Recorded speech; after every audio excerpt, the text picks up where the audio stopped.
we're tackling a water damaged ceiling. There was a leak in the bathroom above. Came through the light fitting, slid down the joist through the light fitting, soaked into the Artex, and some of it's popped off the ceiling. It's had lots of, this was it over a year ago now? A long time ago, maybe even longer. It's fully dried out, leak's been fixed, and it's removed all the loose plaster. So I'm on this one, there's loads of primers. This one I'm using a Plaster as pre-grit from Bondit. There's lots of perfectly good ones. This, in my opinion, is much better than SB. SBR's also okay, like SBR's good, a very good one. But I prefer this for stuff like this because it's got that little bit of grit in. And sometimes if you leave SBR too long, I've found it can create a slippery layer, somewhat counter-intuitive to what you might think, and it can create a bit of a barrier and cause it to slip.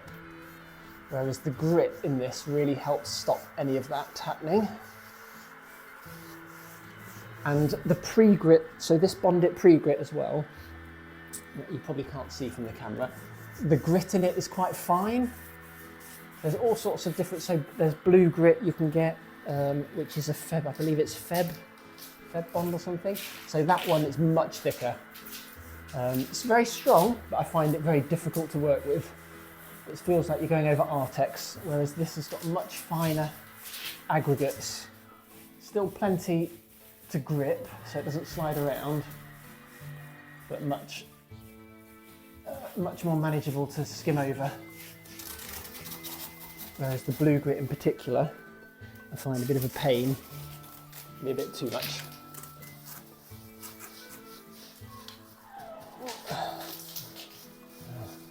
Although one of blue grit's strengths, and I have tried this, I did warn the customer, was you can use it over glass. I'm not saying I'd recommend using it over glass, but it does state on the tub that it can be used on glass.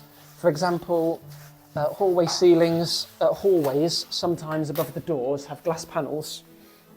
And funny enough, it was my accountants years ago, and I mentioned it to them, and they said, yeah, give it a go. So we did. I did warn them I'd not done it before. And to the best of my knowledge, I still used them and had no issues. And that was, 5-10 years ago now.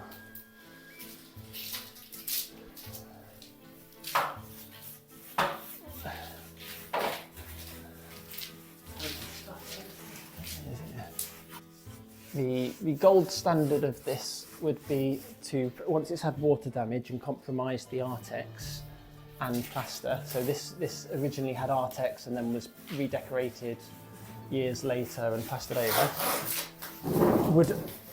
I'd normally recommend having new plasterboard over the ceiling, fully redoing it,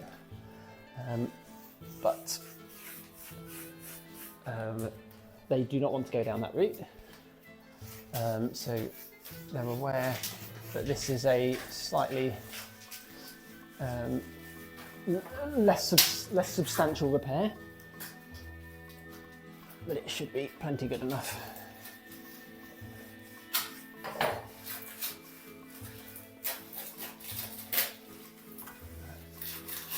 Sure to go around.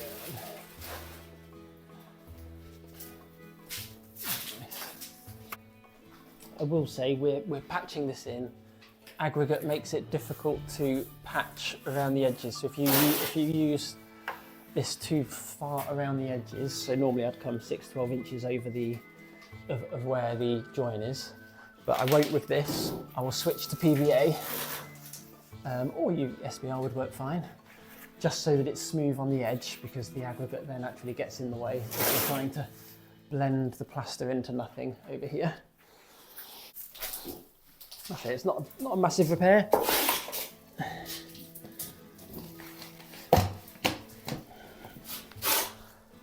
On stuff like this, you can spend almost as long fully protecting the home as you can on the actual repair. It's not a massive one.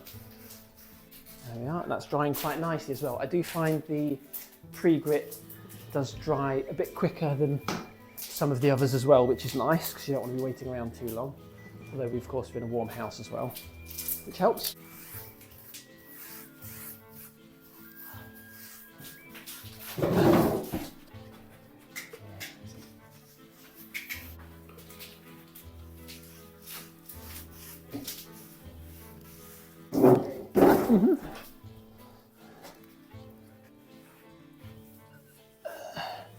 Polyvinyl acetate, for those in the know, PVA, that's what that stands for.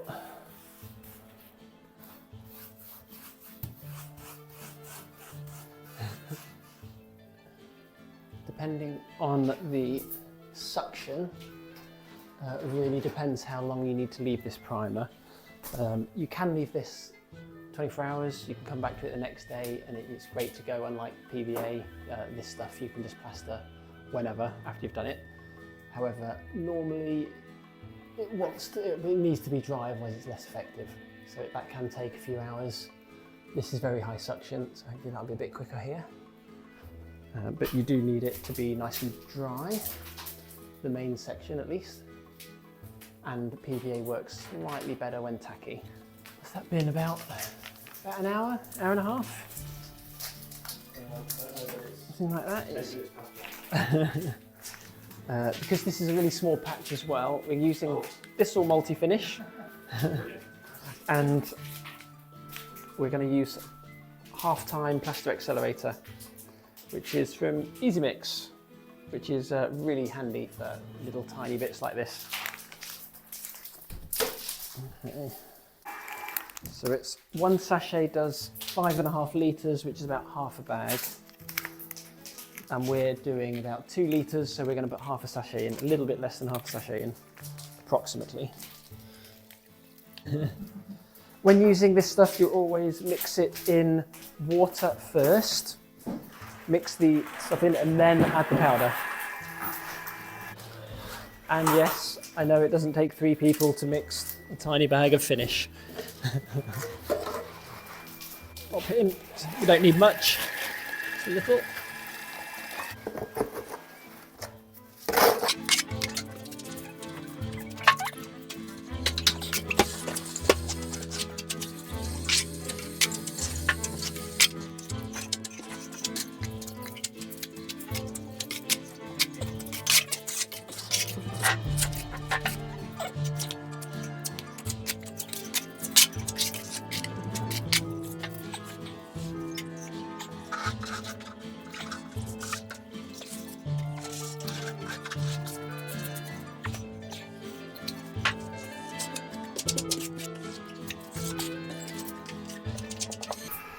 That's had about 5–10 minutes or so to tighten up.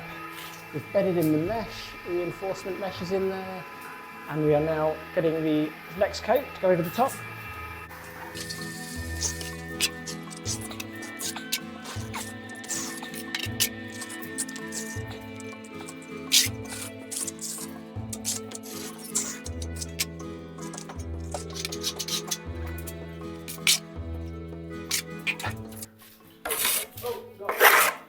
Is that me?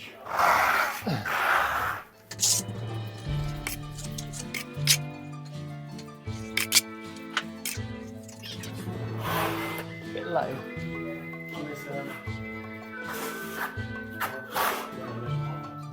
Oh, probably switch or something.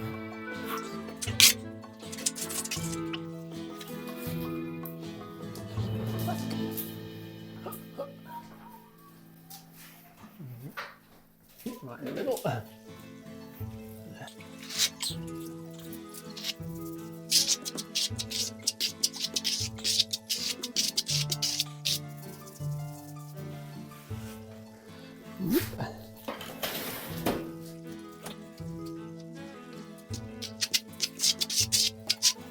Hey!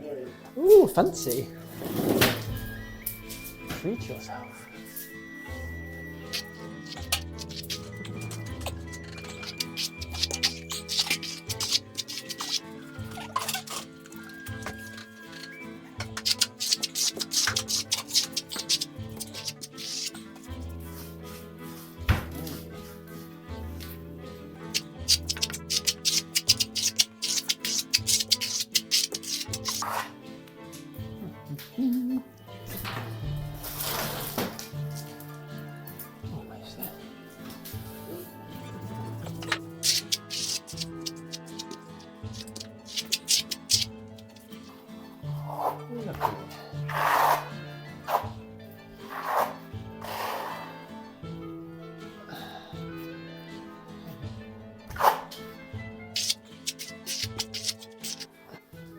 Looking better.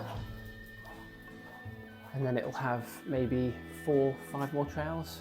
So as it starts to dry, you flatten it a bit more, make it look a bit smoother, then it goes a bit more, a little bit like icing a cake. As it firms, you just go over it.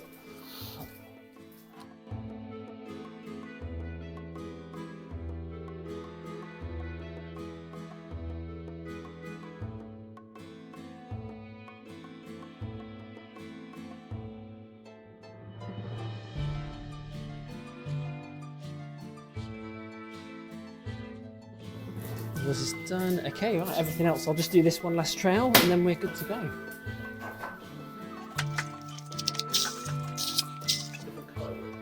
Yes. So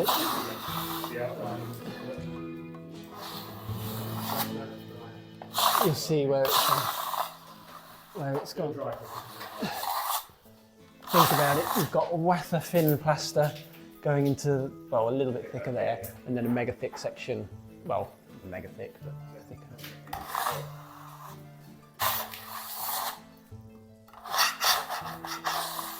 Finally, get my new clock socket on the wall. Yes. This has been quite. This was a long time ago, wasn't it? Really. But the leak itself was ages ago, wasn't it? Oh, that was a lot. It was just a crack for ages, and then it started separating.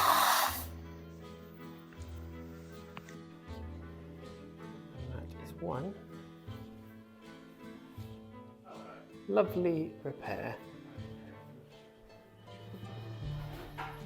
A few days to dry, 5 to 7 days, and then it'll be painted.